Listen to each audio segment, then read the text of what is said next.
Terima kasih Anda masih bersama kami di Prime Plus, dan seperti biasa di segmen 3 kali ini kita akan membaca bagaimana pergerakan netizen membaca isu Indonesia dalam Board of Peace. Kali ini masih bersama dengan Kepala R&D Transmedia Sosial Anugrah Prahasta. Mas Anu, Siap. jadi bagaimana? Netizen seberapa Oke. gemuruh sebetulnya pembahasan soal Board of Peace ini? Ini menarik. Jadi kalau melihat topik Board of Peace sendiri di sosial media, itu sangat kecil sebenarnya percakapannya. Jadi dibandingkan dengan semua topik yang ada di sosial media ya, saat ini apalagi Ramadan di Indonesia, jadi fokusnya banyak di sana. Oke. Jadi persentasenya sangat kecil sekali. Adakah kemudian persentasenya? Boleh Ada, sambil ada. kita tampilkan ya Oke. datanya, teman-teman produser? Nah, Oke, ini dia. 11,25. 11,25 dari semua percakapan yang ada di sosial media. Artinya ini kecil sih, walaupun konsentrasi medianya tinggi. Artinya percakapan ini didominasi oleh peran-peran media. Media, lalu portal-portal pemerintah gitu. Yang mainnya di sana banyak. Jadi apa ya? Memang dorongannya hanya dari media saja. Oke, apa yang bisa menjadi faktor mengapa kemudian berita dari media konvensional tidak teramplifikasi pada pengguna medsos? Sebenarnya gini, kalau saya ngelihat secara logiknya apa yang ada di sosial media dan apa yang di pemberitaan, ada gap antara bahasa yang digunakan dan relatable kehidupan sehari-harinya di sosial media. Oke. Gitu. Jadi misalnya ngomongin Board of Peace tentang bagaimana Indonesia ada di Amerika Serikat, kayaknya tidak relate dengan saat ini saya mesti cari takjil gitu. Oh, Ini karena yang ini masih pertemuan-pertemuan diplomatik betul. ya artinya ya. Walaupun itu kemudian banyak diulas, dibahas dan kemudian didalami gitu ya dalam pemberitaan, dalam artikel dan lain-lain. Audiens kita sepertinya di sosial media ini masih merasa itu terlalu high level gitu, kalimatnya ya, topiknya masih terlalu high level gitu, terlalu elit buat mereka. Oke, walaupun sebetulnya bahasan Palestina kalau kita Ya. kembali pada penyerangan 7 Oktober 2023, Betul. kita sangat-sangat menaruh perhatian di Betul. situ, Mas Anu. Saya melihatnya yang agak berbeda, yang paling berbedanya adalah ketika terjadi Palestina, itu banyak sekali materi yang kemudian dipublish lalu diramaikan. Oke. Nah ini kan kita kalau ngomongin materinya ya, kemarin itu inaugurasi materinya hanya pidatonya Trump gitu. Jadi orang Indonesia juga mau motong mau ngapain gitu ya. Yang tadi pidatonya Trump yang bilang saya takut dengan Prabowo gitu. Sepertinya kalau netizen ngeposting itu seolah-olah oh lu pendukungnya nih. Nah ini kan jadi polar lagi gitu. Nah sementara kalau Palestina ini kan sosial kan, artinya humanity. Jadi dari angle manapun konten-konten seperti itu akan lebih banyak mendapatkan traction gitu dari orang. Oke. Gitu. Jadi masih terlalu high konteks ya untuk Betul. diplomasi ini tadi Betul. ya. Oke, kita geser ke slide selanjutnya terlebih dahulu.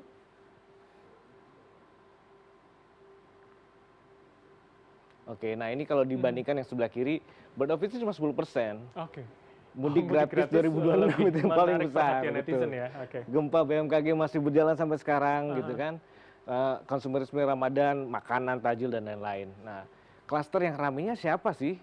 Media berita, akun pemerintah, klaster geopolitik dan publik umum. Ini kecil sekali jadi makanya terlalu niche gitu. Kenapa ya? Karena momennya adalah momen inaugurasi kan.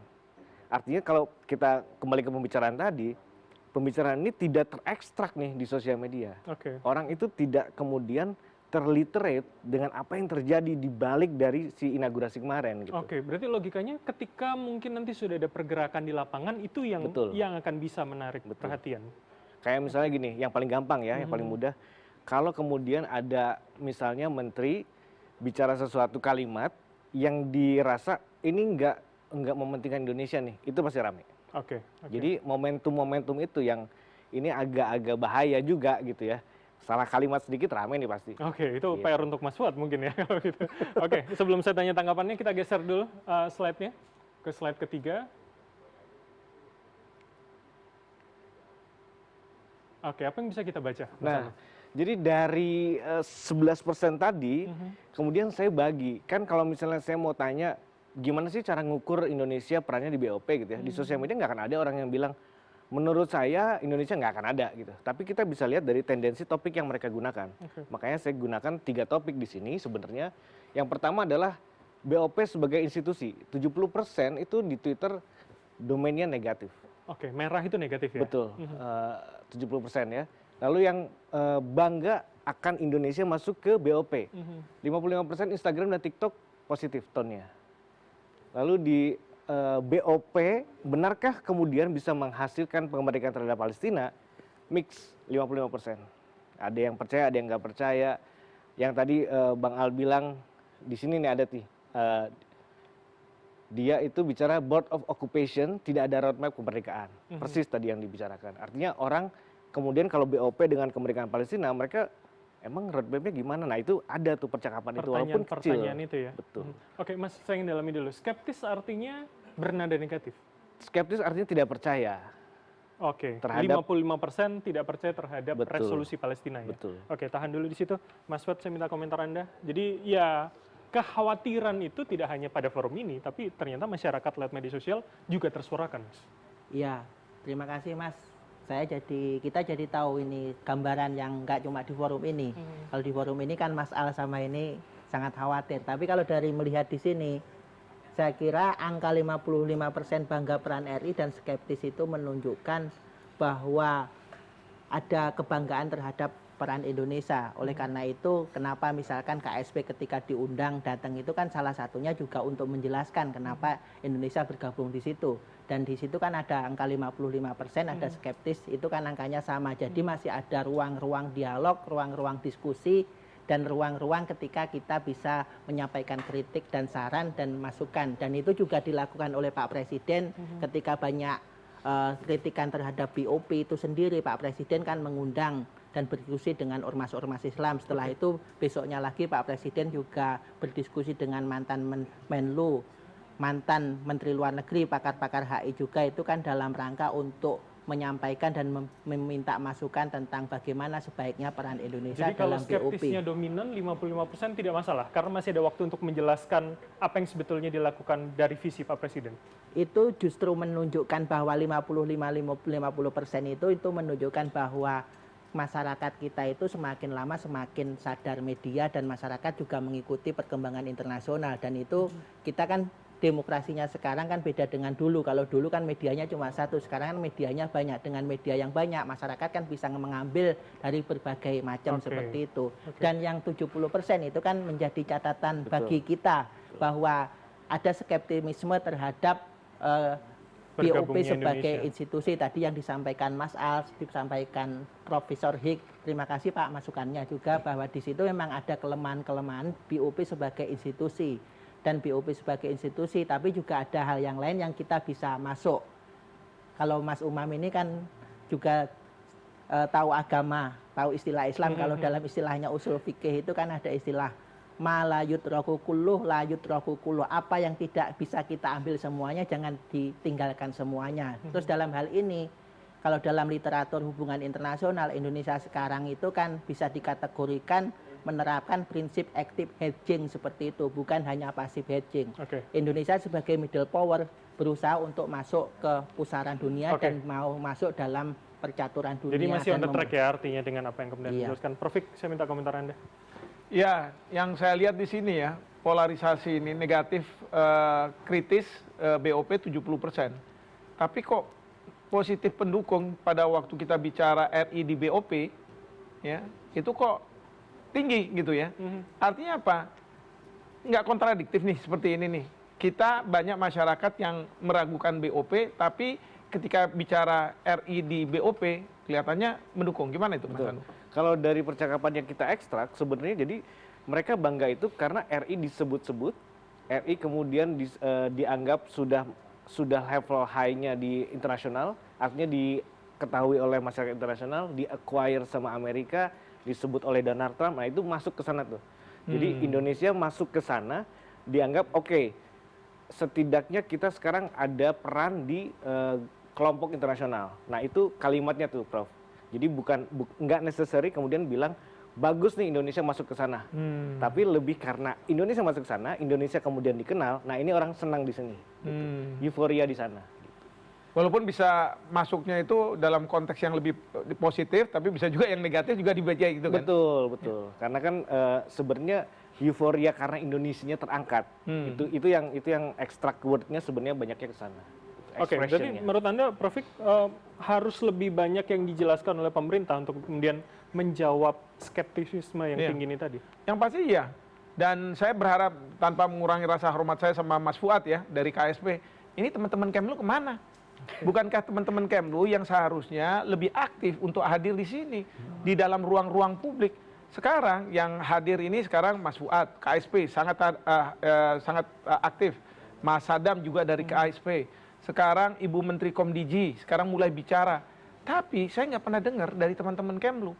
Apa karena mereka tahu tapi nggak mau diekspos, tahu dalam artian ini bahaya juga nih. Saya juga nggak tahu. Selama ini ketika kita bicara soal BOP, kita bicara soal ISF dan lain sebagainya, setahu saya tidak ada pernah saya ketemu sama teman-teman dari Kemlu. Oke. Jadi menurut Anda tidak cukup ya ada KSP dan Iya, karena secara aktif KSP di banyak cuma suara forum begitu. pemerintah. Tetapi kalau kita bicara soal kebijakan, bagaimana misalnya caveat itu masuk kita ke ISF gitu ya, ada caveat itu gimana? Kita kan perlu pastikan apakah ada mandat dari Dewan Keamanan PBB untuk ISF ini. Kalau tidak, bagaimana dan lain sebagainya. Itu kan harusnya teman-teman Kemlu yang yang bisa di lebih Direktorat detail Jenderal begitu ya. kerjasama multilateral biasanya. Baik. Oke. Kita lanjutkan terlebih dahulu pembahasannya. Kita geser ke slide keempat. Oke, apa ini Mas? Nah, jadi ini 3 topik tadi. Kita bisa lihat pembagiannya di per platform. BOP sebagai institusi di Twitter itu negatif dominannya, di Instagram negatif juga tapi nggak semuanya. Di TikTok mix karena banyak video-video kemarin yang Trump itu diekspos di sana. Ini Trump yang memuji Pak Presiden? Iya, itu yang jadi rame gitu ya. Lalu di Facebook masih negatif karena diskursusnya jadi lebih banyak berdebat antara setuju atau nggak setuju karena ada Trump-nya gitu. Itu di Facebook. Lalu di Indonesia di BOP di Twitter tuh campur. Jadi ya tadi Prof, ada yang ya kita akhirnya dikenal sama negara lain gitu kan. Kita akhirnya bisa masuk ke ajang internasional gitu. Di Instagram positif, TikTok positif karena dua-duanya video. Jadi banyaknya tuh masukin video-video bahwa kita disambut di sana, kita diterima di sana gitu. Lalu di Facebook campuran juga, diskursusnya masih bertanya tentang sebenarnya nyambung dengan yang pertama. Ini belakangnya ada Trump nih gitu. Itu diskursusnya masih ramai. Oke. Dan itu yang juga terjadi pada ini. Apakah kemudian resolusi kemerdekaan Palestina itu juga menjadi bahasan? Ya, jadi tadi Bang Al pernah sempat bilang tidak ada roadmap kemerdekaan. Nah, itu kalimat yang muncul juga di percakapan ketika kita topiknya BOP dan kemerdekaan Palestina. Pertama, di Facebook itu rame bilang, oke, kalau emang BOP ini memerdekakan Palestina, toh di kemarin paparan nggak ada pembicaraan itu. Itu kan paparan tentang BOP membangun Palestina, bukan kemudian memerdekakan Palestina gitu. Itu sih. Oke, itu menjadi bahasan hangat juga begitu ya. Baik. Kita geser slide-nya terlebih dahulu.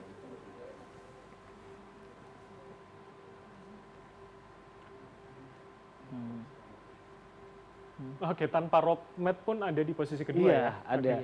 Jadi emang kalimat-kalimat ini memang muncul di percakapan-percakapan. Indonesia dianggap diplomasinya aktif, itu framingnya juga muncul. Nah, ini kalimat-kalimat yang secara topik lebih kita kerucutkan lagi gitu, masuk ke sana sih gitu. Karena kan kita makanya semantik ya, cara mereka ngomong itu kita masukkan ke topik yang mana gitu. Ini jadi banyak yang bilang board of occupation, tanpa roadmap merdeka, legitimasi Israel. Ini kencang nih sebenarnya percakapan ini. Oke, baik Mas Umam, saya ke Anda. Kalau begitu saya minta tanggapan Anda. Keresahannya masih ada bahwa ya ini langkah yang bagus, Indonesia disebut punya posisi wakil komandan, tapi roadmap soal kemerdekaan Palestina itu masih diragukan banyak pihak. Oke. Dari agregat semua basis data ini tadi, satu hal yang kemudian perlu diantisipasi dan juga perlu dicermati bahwa viralitas isu terkait dengan BOP dalam jagat media sosial di Indonesia praktis tadi di baseline 10% Mas ya. Hal itu mengindikasikan bahwa dalam konteks politik internasional, dalam ruang masyarakat politik Indonesia, memang isu international politics itu cenderung menjadi area periferal. Artinya apa? Ini mengkonfirmasi yang disampaikan oleh Prof. Fedi Hadis, disampaikan oleh David McRae dari University of Melbourne, ada semacam disengagement antara perdebatan politik internasional di Indonesia dengan concern publik masyarakat luas di Indonesia. ini sangat berbeda dengan karakter yang ada di negara-negara very well developed ya, di mana kemudian isu kebijakan politik luar negeri itu betul-betul kemudian menjadi perdebatan utama dalam konteks public policy. Tetapi tetap ini menjadi hal yang penting untuk dijelaskan, karena sekali lagi kita berprinsip bahwa international politics dalam konteks ini foreign policy is a continuation of domestic politics. Kalau misalnya tidak di backup dengan pemahaman masyarakat di akar rumput, dengan stakeholders masyarakat di level kelas menengah atas terpelajar, kalau ada salah persepsi, salah kalkulasi, salah menyampaikan argumen, itu bisa menjadi bumerang yang sangat serius. Oke, Maka di level itu, kalau isu ini akan nanti kemudian bisa bergulir ke arah sana? Nah, itulah kenapa kemudian Mas Fuad dan teman-teman tadi saran masukan dari Prof. Teman-teman Kemlu juga perlu harus untuk menyuarakan, karena memang ini tidak mudah, karena ada sisi 50-50 dan dalam konteks analisis, dalam konteks argumen juga sama. Hal sederhana misalnya, ketika Presiden Prabowo misalnya dalam kesempatan di sidang umum PBB misalnya menyampaikan sebuah argumen narasi bahwa kita perlu memberikan perlindungan misalnya kepada Israel. Kalau kata itu dipotong, itu berpotensi kemudian mengalami misunderstood di ruang yang sangat luas. Padahal argumen itu, sekali lagi, ini logika terbalik.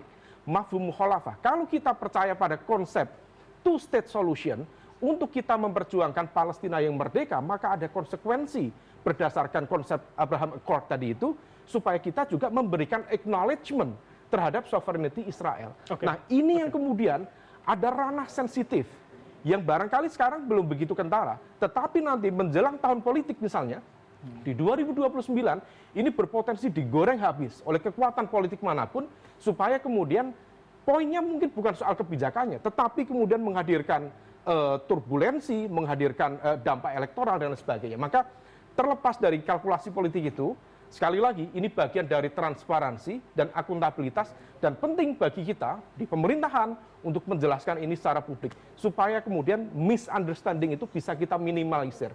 Meskipun di saat yang sama, masukan-masukan yang sangat kritis tadi, dari Mas Al, dari Prof. Tidak bisa dipandang setengah mata. Artinya bahwa itu adalah concern yang memang juga logik. Karena kita juga melihat realitas di lapangan, kita tidak bisa bersandar pada Trump. Kita tidak bisa percaya pada Netanyahu bahwa realitas politiknya seperti itu. Nah, maka ini yang harus kita antisipasi dengan optimal supaya kemudian tidak ada yang dipersalahkan oleh sejarah. Di mana positioning kita tadi sangat positif ketika terkait dengan BOP secara institusi 70% negatif. Tetapi dalam konteks peran Indonesia, at least itu memberikan goodwill ya bagi kita. Ada ruang itu, meskipun itu bukan ruang yang berhenti, itu living data. Dia bisa berubah dari biru menjadi merah kalau misal kemudian komunikasi politik publiknya tidak di-maintain dengan baik. Dan menjawab keresahan ini ya. Kita geser slide terakhir terlebih dahulu.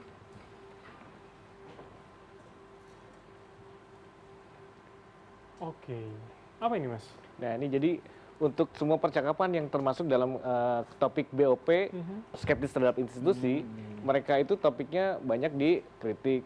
Lalu soliditas Palestinanya agak turun, mereka nggak banyak ngomongin itu, tapi mereka banyak ngomongin tentang resiko geopolitiknya. Lalu skeptismenya sangat tinggi, harapan damai kemudian menjadi turun karena mereka tidak percaya dengan BOP-nya. Bahkan yang paling rendah untuk BOP institusi ini adalah harapan damainya. Betul. Berarti orang tidak melihat berpikir itu, ke arah betul. sana. Mereka tidak melihat refleksi dari perdamaian itu dengan adanya BOP. Itu makanya mereka sangat skeptis terhadap BOP. Lalu masuknya RI di BOP, yang paling rendahnya kan sebenarnya resiko geopolitik. Kita merasa orang-orang yang punya topik kayak gini merasa kita bisa deket nih, tapi itu nggak diangkat jadi satu pembicaraan. Yang diangkatnya adalah kebanggaan nasional. Yang tadi Prof. Jadi kalimatnya memang karena Indonesia ini masuk ke kancah nasional, internasional gitu. Lalu BOP dan Palestina ya kecil sekali sebenarnya intensitas kritiknya ya, karena ngomongin Palestina kok nggak ada geraknya gitu, lalu arahnya kemana, harapan damainya sangat tinggi tapi kok tidak ada gitu, akhirnya jadi skeptis jadinya. Tapi solidaritas Palestinanya untuk kategori BOP Palestina cukup tinggi karena mereka kan yang concern terhadap apa yang terjadi di Palestina. Makanya ada harapan dari teman-teman yang di topik ini adalah gimana caranya BOP ini kemudian menghadirkan satu kemerdekaan buat Palestina, tapi kemudian tidak terlihat itu kan. Jadi harapannya yang tinggi, maka kemudian skeptisnya juga ada gitu, Cukup muncul ada gitu. begitu ya. Tapi untuk kategori BOP dan Palestina, kebanggaan nasionalnya paling rendah ya. Betul, karena mereka ya nggak ngomongin nasionalisme, mereka udah ngomongin ini Palestina saudara kita gitu. Atau Lebih kemudian itu bisa kita sangkutkan pada peran Indonesia sebetulnya, atau kebanggaan bahwa ya negara saya di sana, tapi ternyata mungkin belum cukup mewakili. Atau seperti apa? Kalau ini lebih ke BOP sebagai jalur kemerdekaan Palestina. Mereka tidak melihat itu. Oke, Mas Al, saya minta tanggapan Anda dulu. Jadi ada pula bahasan itu bahwa soal solidaritas Palestina yang tinggi, tapi harapan damainya ternyata tidak. Ya, karena masyarakat cukup sangat cerdas dalam melihat fenomena isu ini ya. Bahwa mereka tidak melihat BOP sebagai jalan untuk memberikan kemerdekaan Palestina. BOP hanya sebagai proyek ekonomi bisnisnya Trump dan anak mantunya tuh, misalnya apa namanya Kushner gitu ya. Jared Kushner. Yang Anda malu ya. Pertemuan di Davos, setelah pertemuan itu tanda tangan, siapa yang presentasi? Anak mantunya tentang bisnis proyek di Gaza nanti seperti itu. Ingat loh, Gaza itu bukan punya Kushner, itu punyanya Palestina. Tanah orang, Anda datang, mau Anda buat skema bangun begini begono di dalam satu forum Davos dan ada Presiden Indonesia di situ. Saya sih malu gitu loh. Nggak ada proyek kemerdekaan Palestina di situ. Itu proyek otomatis cuma ekonomi pembangunan saja. Ini artinya kan imperialisme baru dengan cara menundukkan orang. Udah deh, lo gak usah nuntut merdeka, diam aja, gua bangun hotel dan infrastruktur yang bagus di Gaza. Oh, bukan uang yang diminta oleh warga Palestina, kemerdekaan. Bangsa Indonesia juga tidak melihat itu. Yang dilihat Indonesia adalah kemerdekaan Palestina. Solidaritas uang itu dalam konteks bangunan, iya. Tapi yang lebih penting adalah kemerdekaan Palestina. Warga Palestina juga melihat seperti itu gitu loh. Nah, apa yang terjadi sekarang? Enggak, masyarakat Indonesia melihat dalam solidaritas Palestina, dia nggak ngeliat ada perdamaian karena nggak ada jalan untuk kemerdekaan warga Palestina melalui BOP. Itu proyek pembangunan aja. Itu hegemoni politik ekonomi Amerika tuh dalam konteks menguasai Timur Tengah ya dengan menggunakan Israel tuh di sana. Yang kedua, perebutan sumber daya alam, menguasai sumber daya alam. Yang ketiga adalah menguasai jalur perdagangan di wilayah Timur Tengah. Makanya Iran ditarget. Untuk apa? Ngambil Selat Hormuz. Venezuela ditarget. Kenapa? Karena minyak. Kenapa Israel dan Palestina harus direbut? Akan menjadi basis dalam dominasi politik Amerika Serikat dan Israel. Jadi 3 hegemoni politik Amerika. Menguasai sumber daya alam dalam konteks minyak, menguasai jalur perdagangan. Yang ketiga adalah dalam konteks menguasai dominasi di Timur Tengah dengan menguasai Israel. Apa dalam konteks itu? BOP hanyalah sarana imperialisme tuh, ekonominya politik Amerika Serikat di Palestina. Nggak ada untuk memerdekakan Palestina, nggak pernah. Kemarin tuh yang datang dari Israel ke dalam konteks BOP, dia menyatakan secara jelas kok, tidak ada kemerdekaan untuk Palestina. Terus Anda mau bicara apa? Sementara Indonesia kepentingannya untuk memerdekakan Palestina. Jadi lagi-lagi BOP tidak memberikan jalan buat kemerdekaan Palestina, sehingga orang menganggap pesimis terhadap harapan damai di sana. Baik. Saya ke Prof. Kalau begitu, Prof, ini yang menarik pula beberapa waktu yang lalu Israel menyatakan mempermudah warga dan pemukim untuk membeli properti dan menduduki tanah di tepi barat. Apa yang bisa kita sambungkan dengan semua kejadian ini? Tapi bisa jeda, Prof, karena kita akan jeda sejenak. Pemirsa, tetaplah bersama kami di Prime Plus.